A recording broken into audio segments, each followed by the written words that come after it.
തിങ്കളാഴ്ച ജോലിക്ക് പോകണമെന്നോർത്ത് ഞായറാഴ്ച ടെൻഷൻ അടിക്കുന്ന ഗ്രൂപ്പിന്റെ അഡ്മിനാണ് ഞാൻ. ആ ചിന്തകളിൽ നിന്ന് മനസ്സൊന്ന് മാറിക്കിട്ടാനാണ് ഈ ചെടികൾക്കിടയിൽ ഇറങ്ങുന്നത്.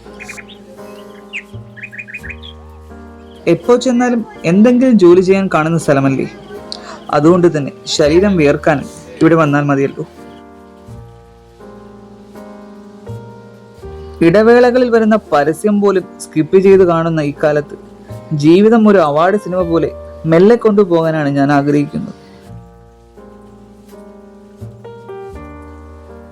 ഒരു ആവേശത്തിന്റെ പുറത്ത് പേൾ ഗ്രാസ് നട്ട സ്ഥലമാണിത്. വളർന്നോ വളർന്നില്ലെന്ന ഒരു അവസ്ഥയിലാണ്.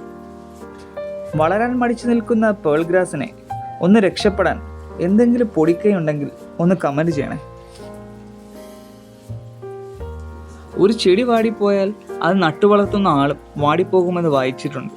ആ രീതിയിലുള്ള ഒരു അറ്റാച്ച്മെന്റ് നമുക്ക് സ്ഥാപിച്ചെടുക്കാൻ പറ്റുമെങ്കിൽ ഒരു വീടിനാവശ്യമുള്ള പച്ചക്കറികൾ നമ്മുടെ ഗാർഡനിൽ തന്നെ വിളഞ്ഞു തുടങ്ങും. എത്ര കിട്ടിയാലും മതിവരാത്ത ഈ ലോകത്ത് കുറച്ച് വെള്ളവും വളവും മാത്രം ആഗ്രഹിക്കുന്ന ചെടികളാണ് സത്യത്തിൽ മനുഷ്യന് മാതൃക. അങ്ങനെ ഞായറാഴ്ച വലിയ തിരക്കുകളിൽ ഏർപ്പെടാതെ വീട്ടിൽ തന്നെ അടഞ്ഞു കിടക്കുന്നതിൻ്റെ സന്തോഷത്തെ ഒറ്റ വാക്കിൽ പറയാം: സൺഡേ ഹോളിഡേ.